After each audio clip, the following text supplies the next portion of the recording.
Okay, so look, we'll persist. So I'd like to acknowledge the traditional owners of the land where Macquarie University is situated, and that's the Wallamatagal clan of the Darug Nation.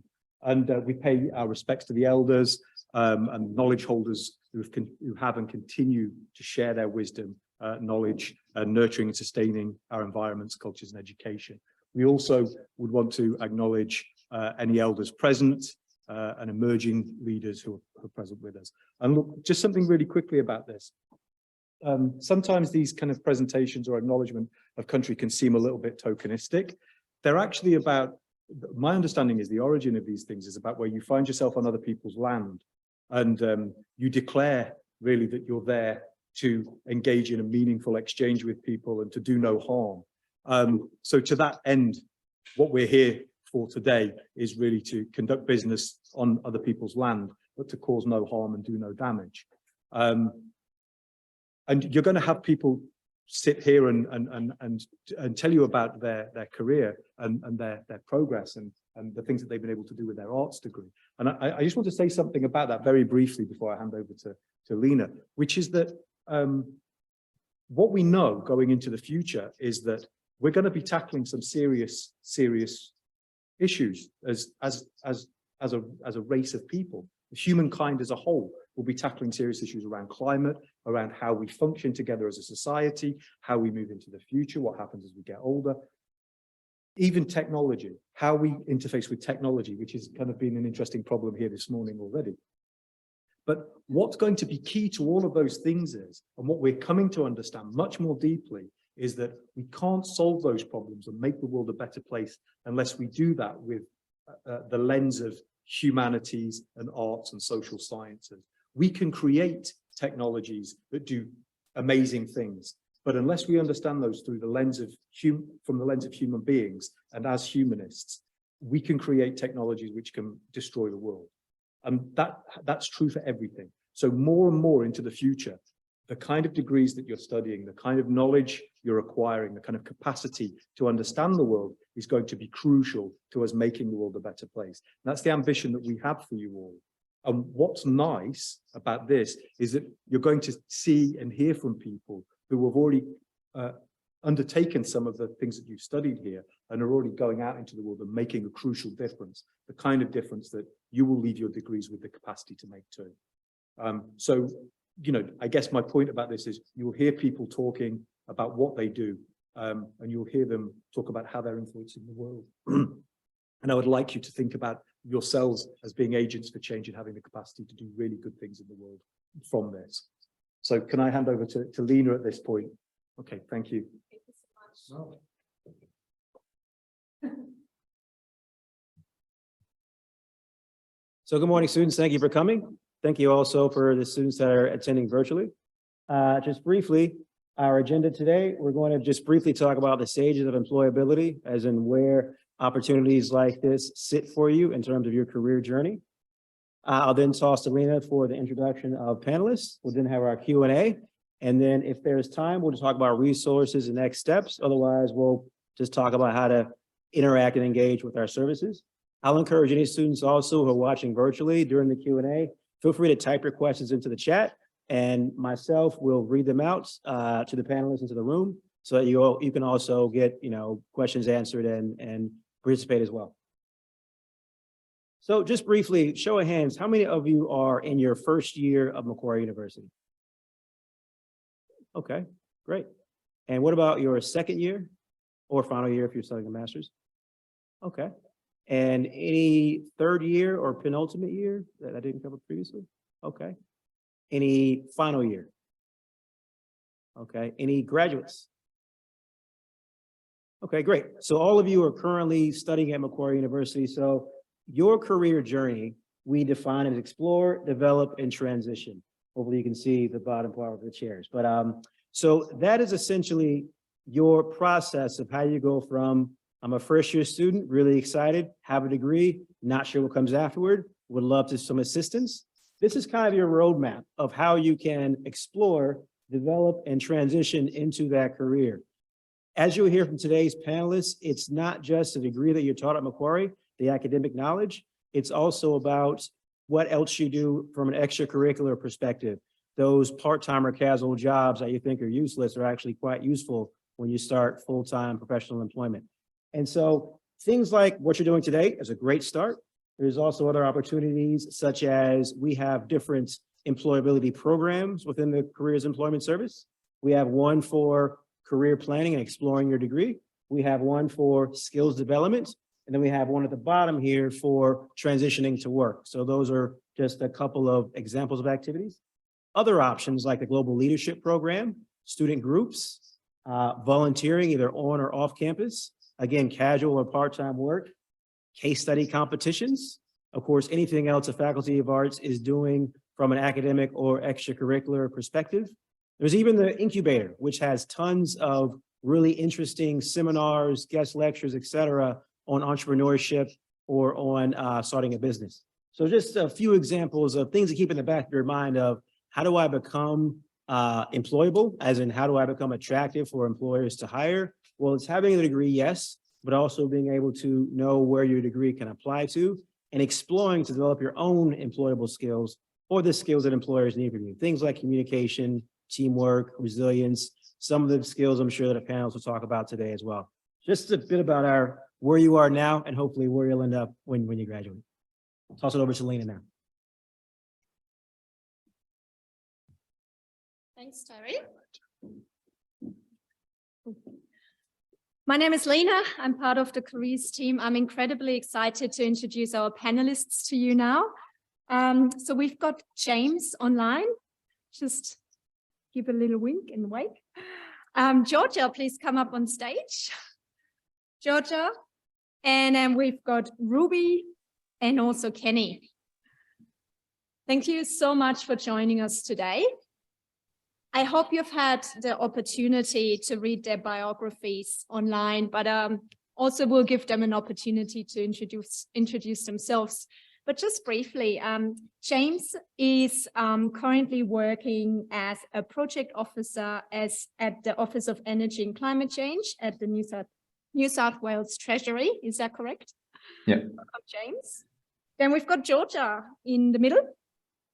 She is working for Folklore Adventures within community and marketing. We have Ruby, who is a public policy advisor within the Department of Education. And Kenny, who is currently working as a marketing manager at eHub International. Welcome, everybody.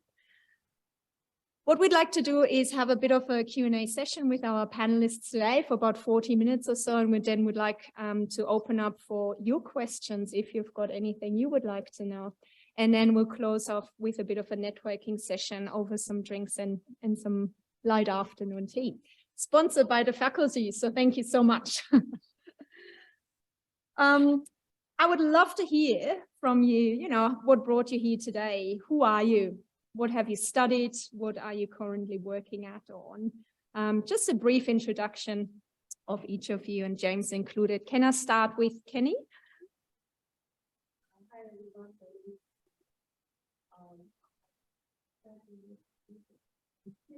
Graduation ceremony. I'm currently as a marketing manager in Humanities.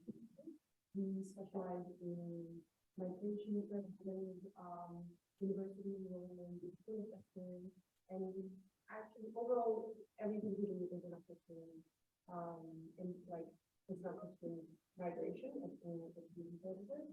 We are looking in Campbell. We have a few branches in Nepal, in the Philippines, in Fiji, and Kenya. As per my role, as I am the marketing manager, I do a lot of B2B, so a lot of talking to universities and colleges, other things that we just maintaining relationships, marketing strategy, and just market trends, looking for those stuff. Thank you. Thanks, Kenny. Over to Georgia. My name is Georgia. I work in the startup world, which is a whole thing. But specifically, I'm at a venture capital fund at the moment. We invest in startups and partner with them on their startup journey and help them become the next Canberra, Atlassian. I'm not familiar with them, but Uber, big tech company. And so my role is to support them through running programs and events and generally finding ways to support them and help them level up and their business ultimately be successful. And so that's sort of my day job at the moment, is running things that I can go into public. And then on the side I have a side hustle for junior students. So discovered that I was very passionate about the social impact space, and saw an opportunity to connect people around stuff that they're passionate about. And so I've created a platform and a community of people who want to. Thank you, Georgia. We just heard from our students online that they couldn't hear you. So if you're okay to use your microphones, thank you.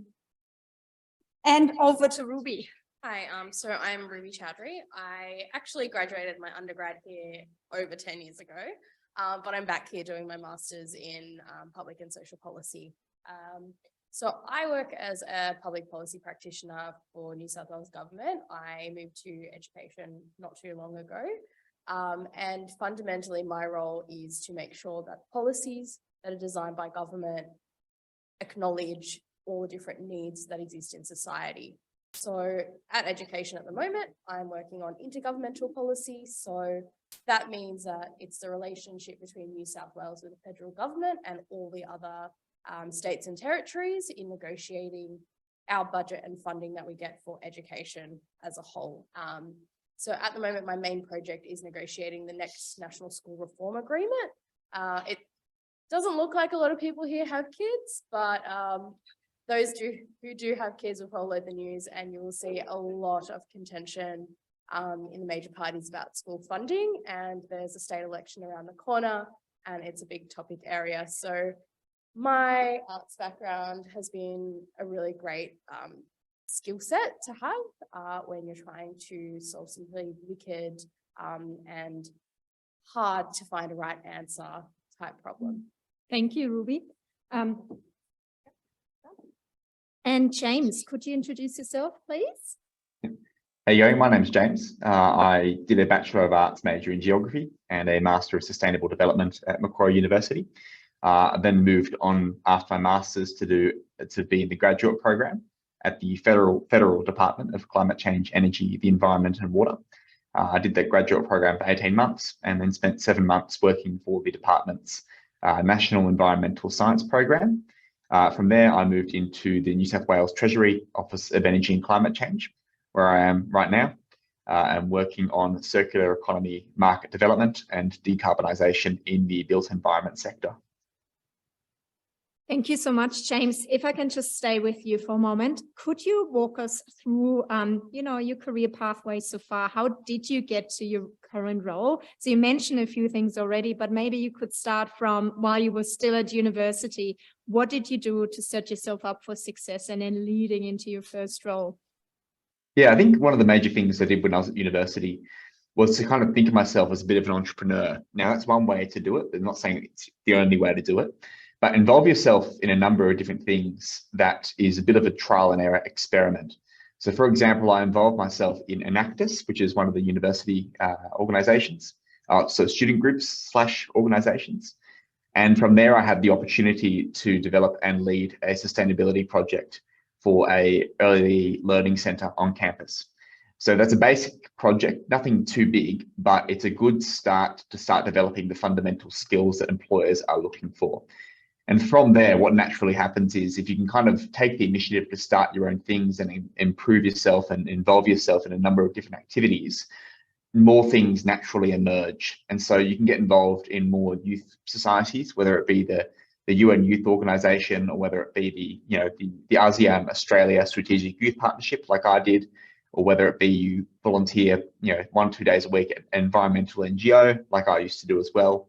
You start to kind of snowball the experiences and the activities you engage in.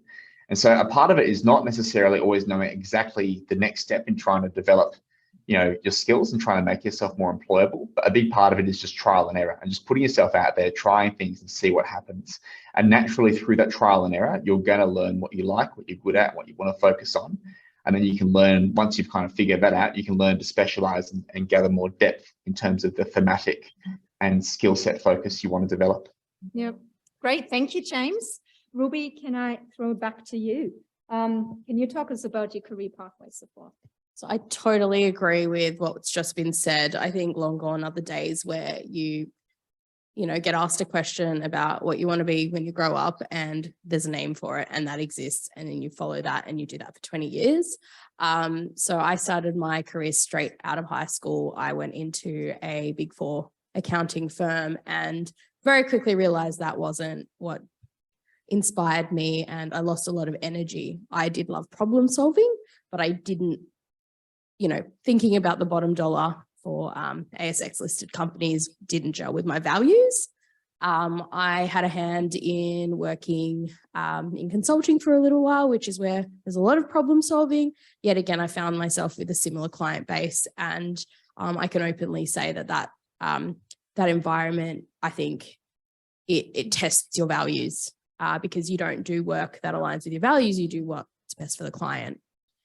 I worked predominantly in HR and transformation and change type projects because I knew that humans and people and how they are on a day-to-day basis was something that was an area of passion for me. And I did a lot of sort of project management and coordination type roles in the early part of my career. I knew that connecting with people, building relationships is something I was naturally good at. So I looked for those types of opportunities. When I found myself feeling like I wanted to make an impact, I thought, why not try government? From the outside, it seems like it's as simple as, that's there for good, and it is, but it's a little bit more complex when you get inside. Mm-hmm. But the thing I want to say in terms of my career, I totally agree. There is no right job. There is every right opportunity. And I would say that there are two philosophies that I've learned thus far in my career. It has been don't ask, don't get. So put your hand up and ask for opportunities. And when a door opens, just walk through, because what you think you're going to get is going to be very different to what you get. Mm-hmm. And so try every opportunity, and having a very, I would say, malleable skill set that you gain from an arts degree, it does apply to almost every setting. So I have worked in medical devices, I have worked in pharmaceutical, I've worked in food manufacturing, I've worked in recruitment, I have worked in retail, fashion in terms of corporate work, and now I found myself in government. And I could say that art students, and I always look for this, I know that they have the skills to stick and they learn really, really fast because your whole degree is about being analytical. So my career to date, I would say that it took me 9 years to find my passion. So just be patient. Great advice. Thank you. And Georgia? Completely agree with these guys. There's a great book called Designing Your Life, which I highly recommend. And it's all about using principles of design to create your dream life and your dream career. That's something I read recently and learned myself. So for me, I was super involved in universities. I realized I didn't mention before, I studied a Bachelor of Marketing and Media. So part business, part arts. But I was, quite involved in societies. I worked for the university. So I was going to high schools and telling them about Macquarie Uni, which connected with my degree in a way. It was marketing, and I was being an ambassador for Macquarie. And I did exchange, which if anyone's considering it, couldn't recommend more either. So that was an amazing way to just get out of my comfort zone and be exposed to whole new ways of thinking and doing life. And then, so basically came back, finished my degree, and then I found an internship at Fish Banners, which is a co-working space for startups. And I never knew anything about startups before. And the internship itself wasn't the best because they said they'd pay me and then they didn't. So classic internship life. But I remember loving the space and being really interested in what was happening there. So then went backpacking and lived in Spain, came back, and then happened to find a job at Fish Banners advertised, and it was a community and marketing role. And I actually it was a community and events role. And I was like, oh, I studied marketing. It's a bit different and media, but turned out that there was a lot of alignment with skills that I had that I didn't realize I had, which was like representing brands and connecting people like myself, and yeah, just creating good vibes, bringing people together. So I decided that that's, yeah, I'll give it a go. And then stayed there for 3 years, ran 100 pitch nights in 3 years. So every Friday night I ran a pitch night where people pitch their business to 100 plus people in the audience, a bit like Shark Tank, and fell in love with all things startups, and then discovered that I was really interested in the social impact space and the founders who are creating businesses that are achieving more than profit, but actually have a bigger purpose as well. That's when I started thinking about Humans for Good and kicking that off. Then I worked with Indigenous entrepreneurs, so that was amazing.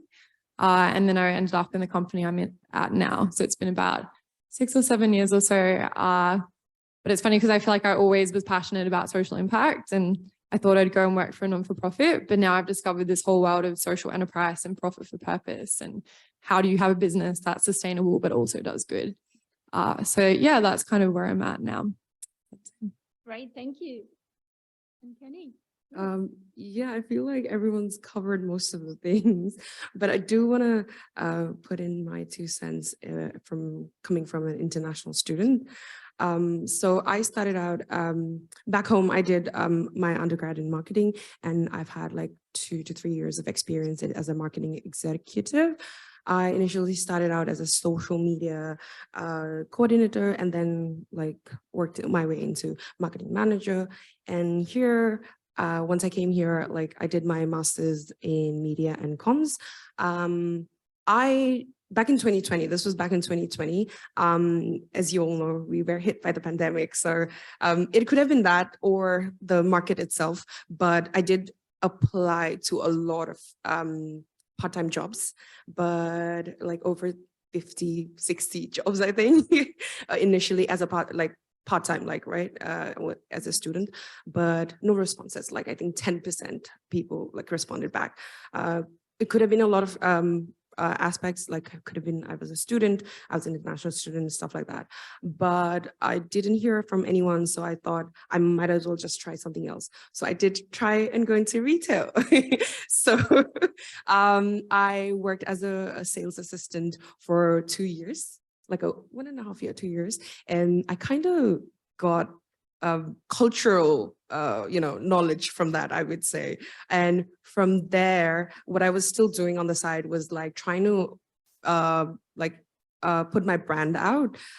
What I learned in undergrad was just like having a profile, like whatever you're doing, especially with social media, whatever you're working on, you're putting it out in your social media, Facebook, Instagram, LinkedIn, whatever, right? So one of my classmate actually from undergrad themselves, they kind of reached out to me and they say, hey, I've been following you around with you in social media, and I think you'd be a great fit in the company we're looking at. So it's kind of like I got an opportunity through networking, I believe. So just like putting myself out there in social media, which I feel like is not seems a small thing, like, like I'm just posting something on social media, but that's something that gave me a break. So they asked me to come in as a social media coordinator again, and I have been with them for over like 2 years, I think now, and I've worked my way as a marketing manager now as well. So yeah, a lot of different industry, a lot of roles, but all of them doesn't seem like important. For example, the retail work, it didn't seem like, it doesn't create any value in my work, but it did definitely give me like perspective on Australian like workforce, so that kind of helped me, I believe, as well. But yeah, all of it kind of accumulated along with my presence in my own, like me creating presence in social media and stuff like that, I think landed me the job that I'm here today. And it's good work, I believe. It's a good community, especially we are helping international students out. So it feels good to be giving back to the people that I came from. So yeah. Thank you. Can I just stay with you there? Can you tell us about your day-to-day life? What does a typical day look like for you? When you come into the office, what would you be working on? And how do you use your skills that you've developed in your arts degree in this specific role? So my typical day, it's a lot of emails and meetings, I would say. A lot of, as I mentioned, my arts degree, it was media and communications. So I do use a lot of like communication side of the degree. So it's a lot of just trying to negotiate with our partners being universities and colleges, good, good deals for our clients, for our students who are coming in. So it's a lot of meeting, a lot of, yeah, it sounds a little bit boring, which it could be if you're not interested in it. But yeah, a lot of meetings trying to convince colleges, like, we have students who, for example, it's a small thing. Like, for example, we have international students who are not able to pay for stuff. So we try to convince universities and colleges to give them an opportunity and just like have them just as simple as a plan, like an installment plan for them to, work out their fees and stuff. So it's a very small part, but it makes a huge difference in the student's life. So stuff like that. And other than that, currently we're trying to work with our sister company. It's 909 IT Solutions. It's helping international IT graduates to land jobs here in Australia. So my major focus at the moment is that. So we're actually trying to do a employability camp kind of thing. So introduce, like calling in all international students from different countries and just helping them with something, again, as simple as CVs, right? Resumes, and trying to connect them with recruiters and universities. So I'm trying to convince to get some colleges and universities to come in to the event. That's the main focus at the moment. Fantastic. Thank you. Cool. So the startup space is a lot of jobs that don't actually exist yet, or they're very new. They've only existed for a few years in Australia, and there's jobs at universities don't even there's no degree for it. So one of the things I'm doing at the moment is running these programs for people who want to move into the startup space from corporate or from agency backgrounds, and then give them the skills to be able to move into startups in these new roles. So there's one called products, like a product manager. And so essentially you're like a mini CEO and you're running the business, and it's lots of like stakeholder management, and I'm still learning what it is, to be honest. So I'm just creating this program as a community manager for product managers. But yeah, basically that's one example of a program that I'm currently creating. Ran another program for people who want to move into design. So design, it's not just graphic design, there's UX and UI design, which is an amazing career path. Both of these are very like well-paid, like creative, strategic kinds of careers. And so, yeah, I created this program for designers. And so anyone who's interested in thinking like a designer and then moving into like UX, UI, product design, all these different types of roles. And so to design a program and to create a product myself, I've had to find coaches from lots of different leading startups in Australia and get them on board. So it's recruiting people, it's creating a curriculum, it's facilitating events and sessions. We'll have 150 people in this program that launches in a couple of weeks. So it's really exciting. But there's other stuff that goes along with that, like setting up platforms for the virtual events. We use a really cool platform called Butter. So setting that up, creating a resource hub for them, creating a Slack community for them. Slack is like Microsoft Teams or like Facebook Messenger or WhatsApp, but a lot of tech people use it. Yeah, so there's a whole lots of different parts to being a community manager or a program manager. And yeah, so lots of meetings as well. But yeah, it's enjoyable. Lots of going to like networking events as well, and representing my company in the ecosystem. Yeah, that's what it would look like for me. Thank you. The day in the life of a policy practitioner. So the area that I'm in, because I'm in negotiations, as you can imagine, it's kind of like playing chess. So you don't really move until you see someone else moving. And for us, while it's not a hostile, it's more of a collaborative chess game. We often have to react to the kind of stimulus and sort of movements that are happening in other governments and also internationally in the education space. So the core part of my job is we give advice, and a big part of being in public service is giving frank and fearless advice, and often having to tell people that, you know, this idea that you think is good may not be good for this reason or these multiple reasons, because these are some of the long-term risks. So a lot of that involves doing slide decks, and those of you who know or have worked in government, there is something called a briefing. So you essentially have to write like a really short 1 to 2 page report up to your executives or your ministers' offices, letting them know what's at risk or what are the opportunities. So that sounds really, really boring, but some of the contents that you get in can be really fascinating. Unfortunately, the area I'm working in, I can't really give you examples of that because that negotiation is open. But for instance, in another area, we might think about, you know, should we open schools in a particular region of Sydney or region of New South Wales? Because what is the population growth there? And so you'd need to write some briefings and do slide packs, either convincing or putting out the options. So day to day, I have a lot of meetings. I work very closely with my team to do a lot of brainstorming. We do a lot of research work, a lot of analysis, and ultimately, you know, we have to find the logic in supporting our executives to make good decisions for the people of New South Wales. So yeah, that was a little bit high level, but on a day-to-day, I think it's just problem solving. That's what I do. Fantastic. Thank you. You can keep it. James, over to you. What does your typical day look like? Yeah, I also work in government, so there's a similar nature of my job as well.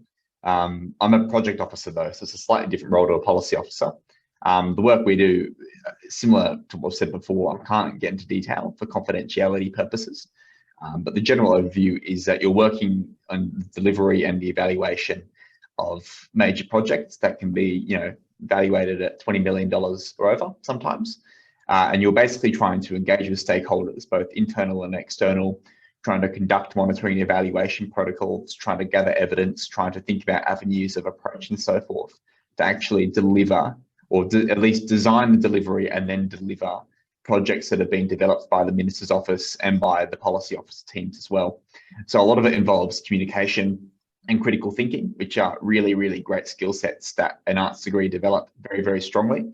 And these kinds of soft skills are not just pertinent in government, but also pertinent in all jobs nowadays, and increasingly so becoming more and more important. In particular as well, you do a lot of written communication, whether that be emailing, whether that be writing briefs, whether that be developing, doing research and literature reviews into international and domestic comparative examples of a particular project delivery protocol or method. You have to be good at researching and be able to sift through a variety of large amounts of information and coming to reasonable, succinct and relevant conclusions. And we do a lot of that in my line of work as well. So even yesterday, for example, I was pitching a literature review I did looking at circular economy decarbonisation projects in Australia and abroad, and different pros and cons that have been elucidated from their experience of delivering those projects. So those skill sets are really pertinent in my job and very, very much aligned to what an arts degree is about. Very fascinating work, all that you're doing. I've also studied an arts degree here at Macquarie, and I'm working in career, so you can really see how, you know, broad the options are out there. Ruby, can I ask you, what do you think is a good first job for students to have right after university? So transitioning out of uni with an arts degree, thinking broadly, or even while they're still at university to develop some of their skills?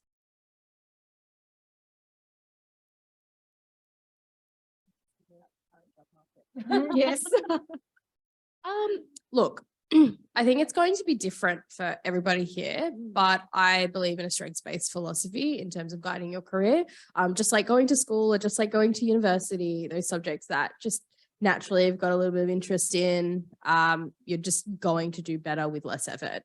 So I would really take the time to go, you know, if you're meeting people and you hear of a role that they do and go, oh, that sounds really interesting, just take note of that. I would highly recommend, and I have said this because I had a background in sort of like skilling and future of work.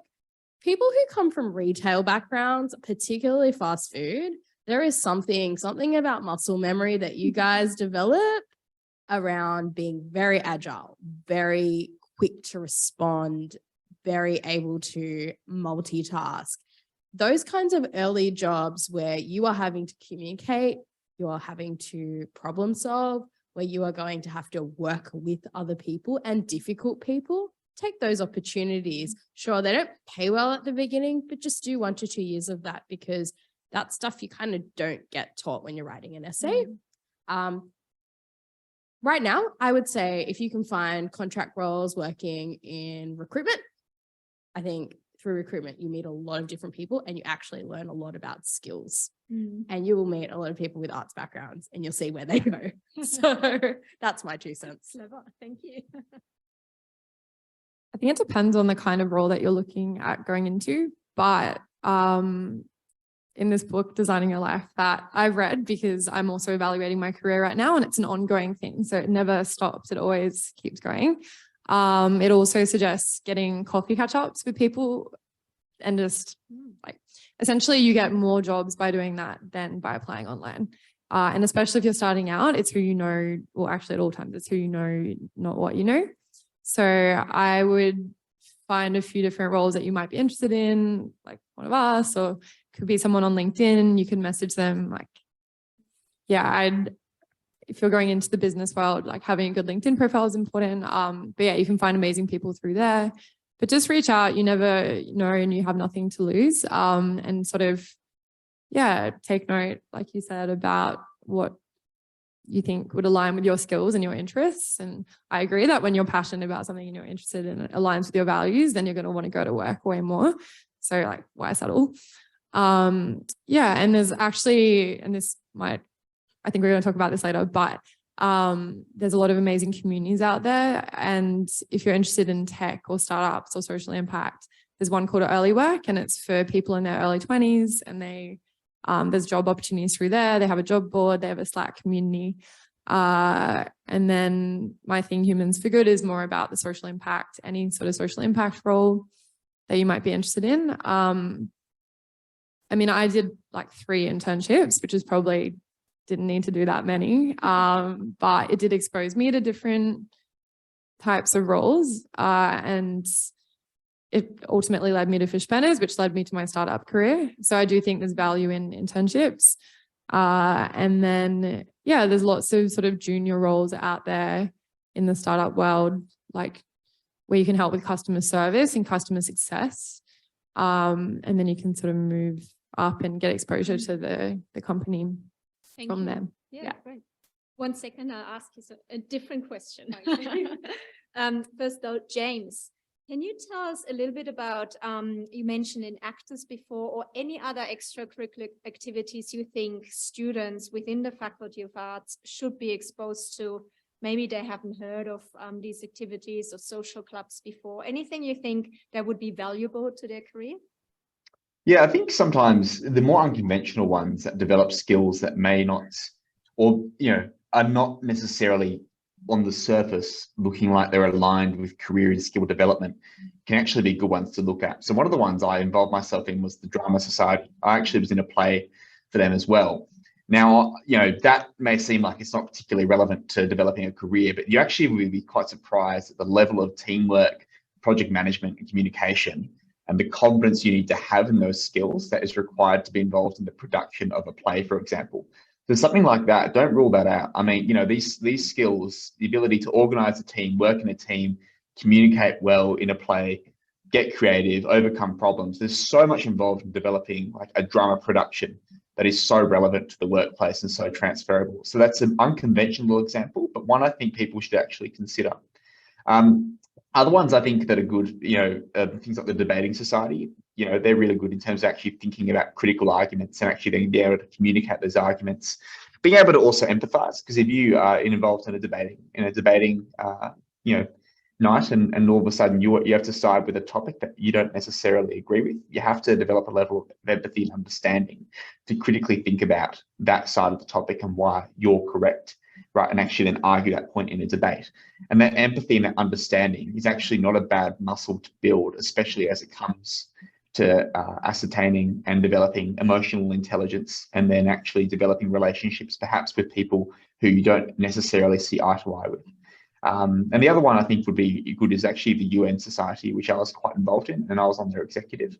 I think that's not just for those who want to do international relations type work, but once again, if you want to communicate and develop arguments and perhaps have to represent, a fictional country, a country in a fictional UN assembly that you don't necessarily agree with. Once again, it develops that empathy, it develops that ability to critically think about a topic or a point of view that perhaps you don't agree with yourself, but nonetheless have to think about critically why in that context you're going to have to argue for it. Yeah, thank you, James.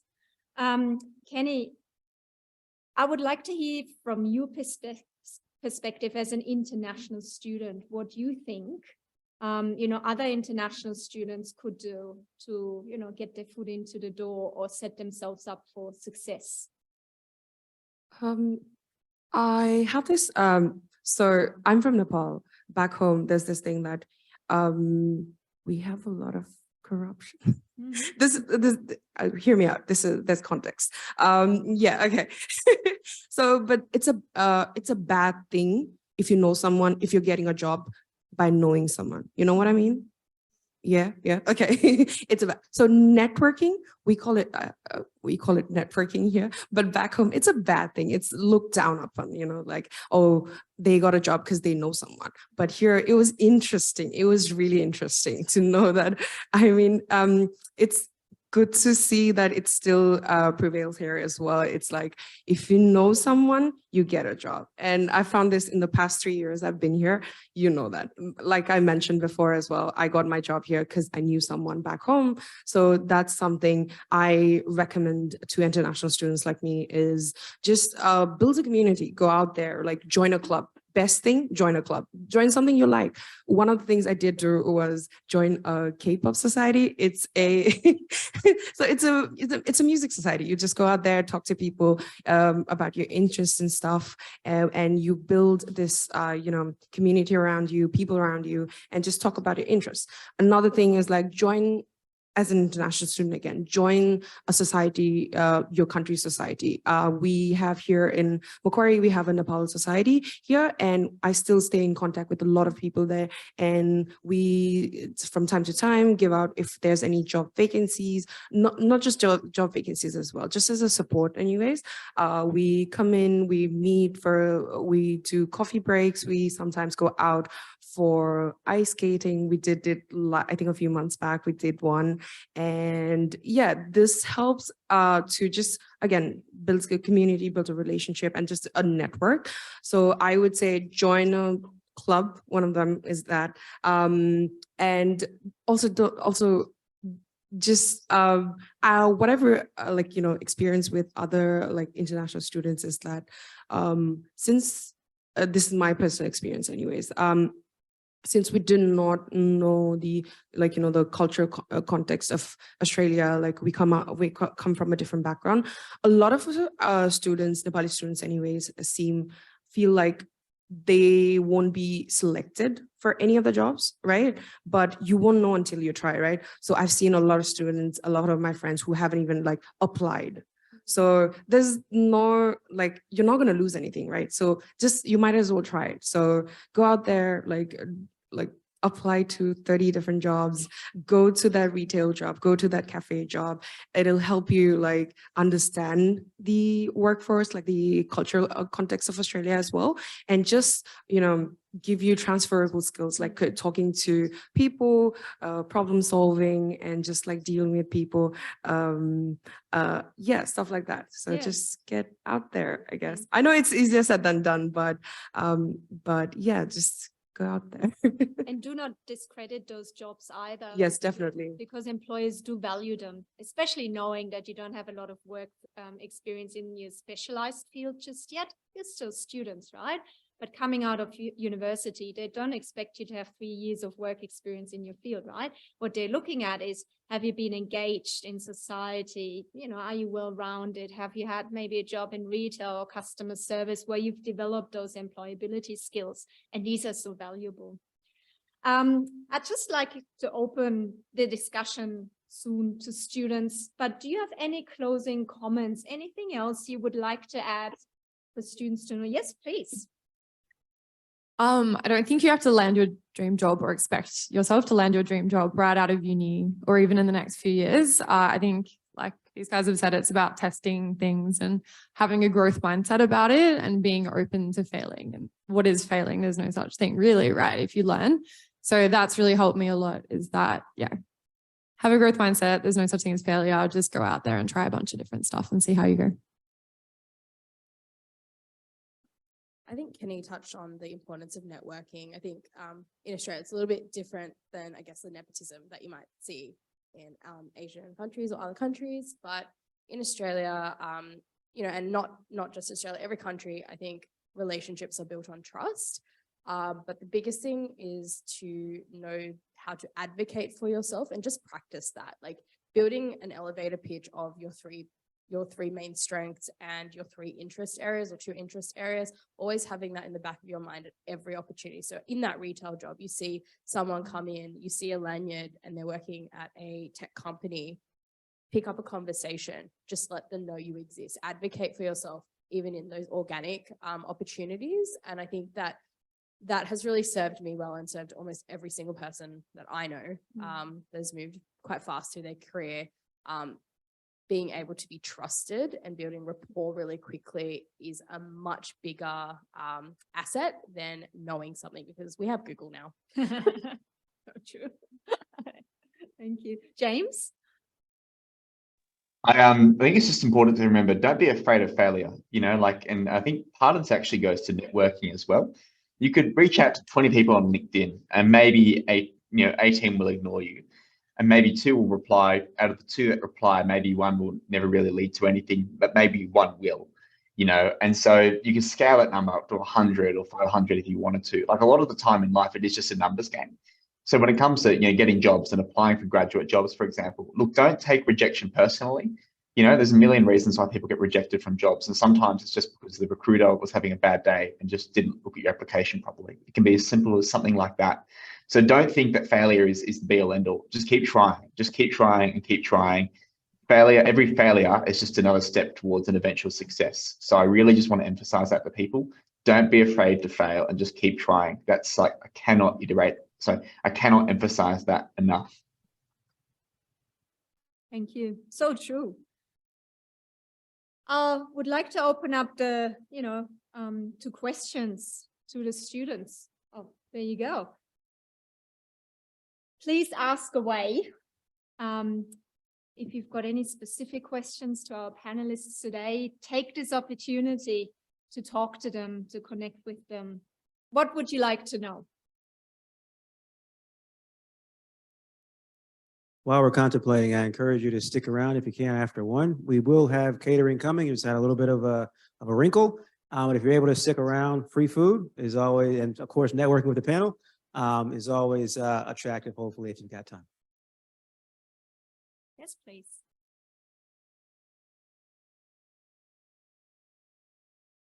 This is a question to all 3 of you. I was just wondering how long it took you to build your networking channel to get to where you are today. Who would like to start? I've got to have them on here. You already have a channel. This room is a channel. That neighbor that you've got is your channel. That person that you get your coffee from is a channel. Your network isn't someone who's in the job that you want. Your network is someone that will recommend you. So during the pandemic, I had a bit of a crisis in terms of I had a second child and I was like, I just can't work in the city anymore. And all I did was I had a little whinge to somebody And I just said, hey, I really need a role in Parramatta. I'm just not going to be able to do the work that I want to do.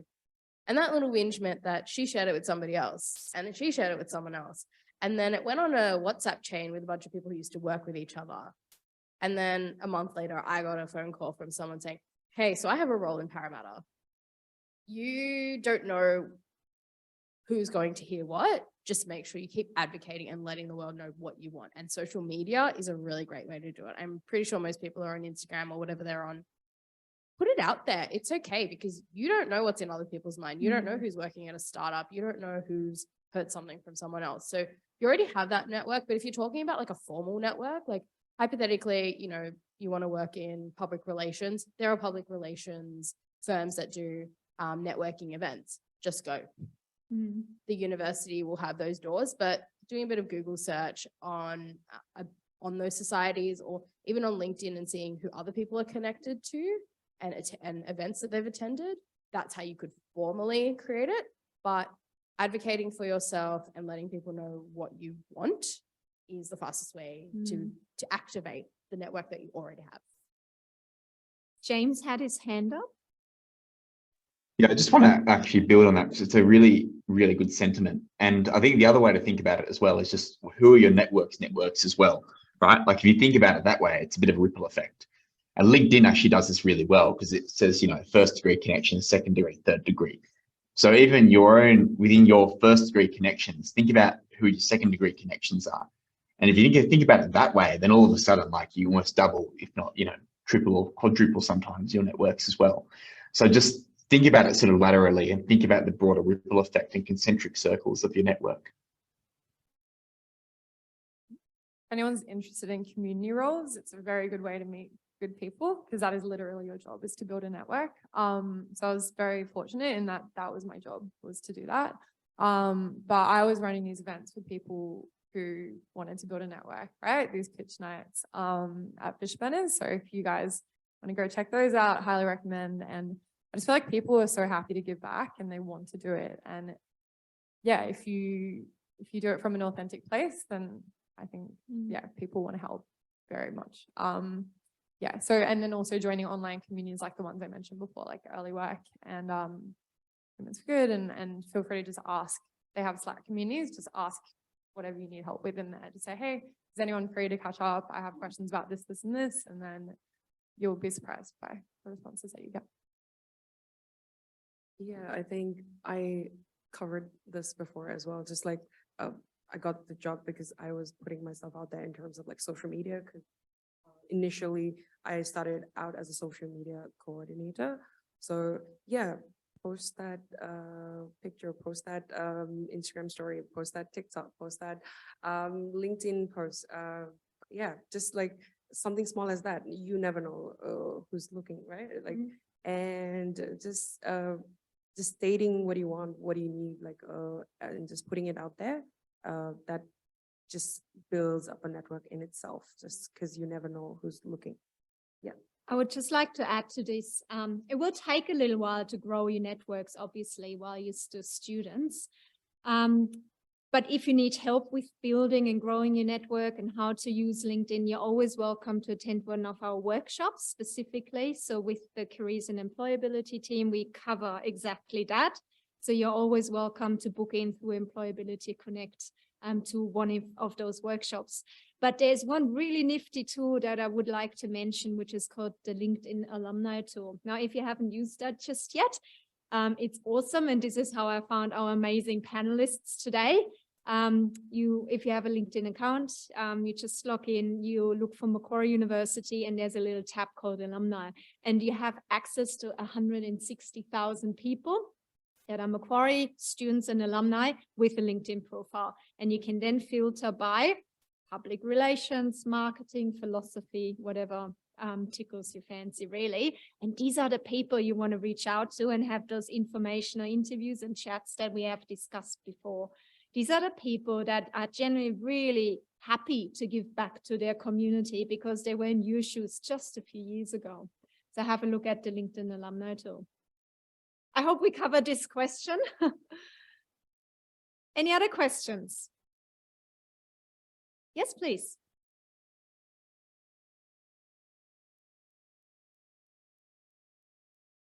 Hi guys. One of my teachers told me that it was possible to go into research with a Bachelor of Arts and then to find a job where they would train you in research. And I don't know if any of you have any experience or knowledge about that, or what kind of listing you would look for, like what are the signs that a company might be willing to train you to do like a master's or higher education like that. Can I just clarify, when you say going into research, do you mean research within academia? Not necessarily. So my major is in anthropology, and I was really interested in doing a job that really applied anthropology as we're taught, not just like say marketing or something like that, but like actual research into cultural patterns or spending time in other communities and working as an anthropologist. Yep. Yeah. Do we have anybody in the panel that is able to answer that question? Thank you. James, I'll come to you in a second. So I guess the lens that I'd come from is that we definitely within government have a lot of people that come in and do work on research projects that obviously, co-sponsored by that particular government agency. So there's a whole research scientist classification within New South Wales government.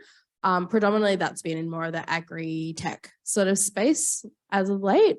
But in terms of anthropology, I don't know if there's any specific programs, but yet again, if you had a proposal of a specific research topic or a thesis that you wanted to produce, for instance, at the moment, we're in a bit of a teacher workforce crisis, or we're in a early childhood education, industry crisis, and you had a research topic, I wouldn't put it past, the government to, say, hey, look, if you've got a proposal, reach out to some executives there, reach out to a minister's office there and put it out there, because you can create your own avenues.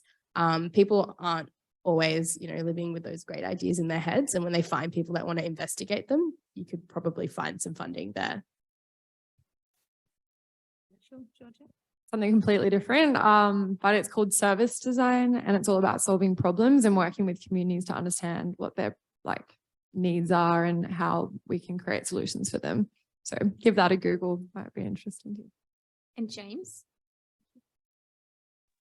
Yeah, it's a good question. And government, from my experience, just reiterating what was said before as well, government is quite good at supporting higher education and further research, whether that be offering study leave, whether that be paying you to study. Even the federal government, the Australian National University has a partnership with the federal government called what's it called? I forgot the name of it. It's a scholarship that is designed where they basically pay you your full-time salary to do a PhD for a number of years. So that's one really great example right there. But there's also comparative examples at both the federal and state level, based on my experiences having worked in both organisations. And in as far as research roles, especially in the context of anthropology, you could do ethnography in Sydney, even if you wanted to, and look at multicultural communities, look at community resilience, social cohesion, etc. There's so many different ways to apply anthropology and ethnography, even in the context of Sydney. And that could be working for local government, it could be working for state government. And maybe you're not doing necessarily academic research per se, but the stuff you learn, the research skills you learn can be applied in just a regular policy or even a project context. So there's room, I think, for anyone from any background with any interest in research to be working in government entities and do work that is either research itself or akin to research. And just to add to that, typically not-for-profit organizations would also have a research arm or division working on specific projects. So have a look at, the Red Cross, or, there's so many out there. The Benevolent Society and NPOS, Yep. Yes. So NCOS is like the New South Wales. I think just look up ACOS, and then the Benevolent Society. So if you were to go and have a look on any of the government websites and looked at, any reviews that they're doing, there are a number of big organizations that would put in submissions, and those submissions are typically prepared by people with your skill set who have done that kind of qualitative research. So that's kind of a nice short list of places that would be hiring. And to continue this conversation, please feel free to book in for, a career consult with us as well individually. We can, have a further discussion with you and go a bit deeper and give you some more advice as well. Any other questions? Yes, please. Just so that people can hear virtually online. Whenever you hire fresh graduates, do you look at their grades or do you look at their experiences in that field or that position they're applying to? Yeah, that's So the question is, what are you looking at when, receive applications? Great. No, grades. We personally we are hiring a few people at the moment for marketing positions, and we definitely are not looking at the grades. No grades. It actually, we want this certain, in the interview process, initially, what we want is, as long as you're willing to put in the work and you're passionate about the work we're doing, and you can show that in the interview, you're committed to that, we will not be looking at our company anyways. We're not looking into grades or any experience, because the industry itself, you will have a 3 months learning period for us anyways in our company, because you do need to get into education, learning to what's going on in the education sector and what's happening in migration as well. So there's that. So as long as you're willing to commit the couple of years with us and you show that passion, we will not be looking into grades and experiences, I would say. Experience, not grades. And in the startup world, taking initiative as well, if you've got a side project that you started or you joined a community with startups. So yeah, I think those things count as well. I'm a little bit old school, and I'm just going to say that grades matter, but that's about your own personal brand. Your degree is I don't know if you guys have heard the term educational poverty, and that's essentially that when you don't have the skill sets for the job market out there, you miss out on moving with society. So you having good grades is just an indicator for you that you have actually learnt your content well. And so when I'm looking at applications, I'm not necessarily looking at grades. I'm definitely looking at the qualifications, but I'm looking for tenacity. Those grades will count when you are going up against someone else and when you're looking at more prestigious opportunities. So just an example, in my undergrad, I really didn't focus because I was doing 3 jobs. But for my master's, this is my specialization. And, I am pushing to be a PhD student, and that is helping open doors because then I write cover letters saying, I am this quality of student. So please don't not focus on your grades. They are going to count, but they're going to count later down the track. James? Yeah, kind of a bit of a halfway, I guess, between the sort of both those sentiments. I think grades are good, they're important for getting your first job, but once you're actually in the workforce with work experience, people don't ask for your grades. So it becomes a bit different once you start getting some work experience. Now, that being said, you don't have to get amazing grades to get jobs, great jobs necessarily, right? Recruiters aren't just looking at your grades, even as a graduate leaving into the workforce for the first time. It can just be maybe a solid upper credit average, and that can be good enough, especially if you augment that with good work experience and being involved in student societies and so forth. So grades are a part of the picture when you're getting your first job out of university, but they're not the only part of the picture as well. So just keep that in mind. It's sort of one component out of numerous ones. Also, just regarding the answer I said before, the Sir Roland Wilson Scholarship is the ANU scholarship I was talking about. So if you want to do a PhD about your work in the federal government, go work for the federal government and apply for the Sir Roland Wilson Scholarship. Just thought I'd mention that for anyone who's interested. Great, thank you.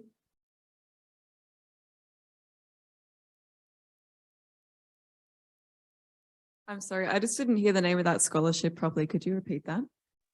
The Sir Roland Wilson. Sir Roland Wilson. Okay. Yeah, no problem. Any other questions? Do you have any recommendations for where to start with diploma of marketing and media, which I've got, but I don't know like what kind of job I should look for and where I should start with that. So I'm a bit confused and would like some advice for that.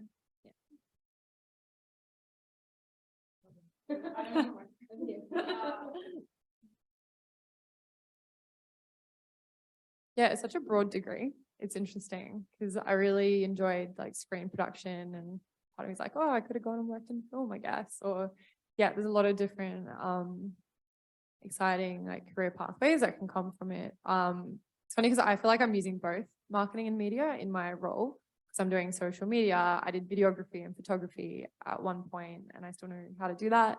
Then I'm also doing marketing as well. It's very interconnected. I don't think there's one right or way to do it. But happy to chat afterwards, and then yeah, we can talk through it a bit more.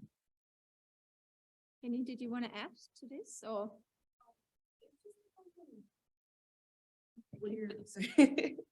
It depends on what you're looking for, I guess, and you won't know what you're looking for until you try. So just grab something, I would say. Like just if you hear about a position, if you hear about someone, I think one of the panelists talked about if you meet someone who's doing something and it sounds, oh yeah, it's interesting, if that's something you want to do, just give it a try, because you won't know until you try it. So might as well just start, then you can always leave. I agree with that. You test drive a few careers, but if you're currently holding the diploma, I'd probably suggest to go all the way and complete the bachelor's degree. There's more opportunities there, but please do book in for a consult with us and we can advise you further if that's what you wanted to do. Yeah. I would like to close the official part of the panel now, unless there's any other urgent questions in the room. We are still waiting on the food. I heard the driver has quit and it's on the way, but I'm really apologetic. I don't know what is going on. We have drinks there. Please do hang around and take this opportunity to chat with our panelists directly. And I'm sure that James wouldn't mind if the students possibly would link in with you if they had any further questions in regards to your role and working within the government. I hope that is okay, James. Yeah, absolutely. Please don't be afraid to send me a LinkedIn invite. I'm more than happy to connect on LinkedIn. Send me messages. I'm happy to even meet with people if you want. Like, I'm really open to helping you. So please do not be afraid to do that. Thank you. And his last name is Balzer, B-A-L-Z-E-R. Is that right? Yeah. In case you wanted to link in with him, he has been very helpful in the past. So if you've got any questions there, and same goes, I hope, for our other panelists, although they will be here in the room to talk to directly. Harry, wouldn't you mind passing me this little back over there? Thank you so much for joining us today. I really appreciate you giving up your lunchtime and coming in to speak with our students. I know it's been a bit of a trek for some of you with train schedules not not on time and so on. So thank you so much. Just a little token of appreciation. And James, we will be sending it out to you, or if you're on campus soon, we will be getting this to you very soon, okay? I don't know if you can see this. Yeah, I see it, yeah. Thank you so much. A big round of applause for our panelists today.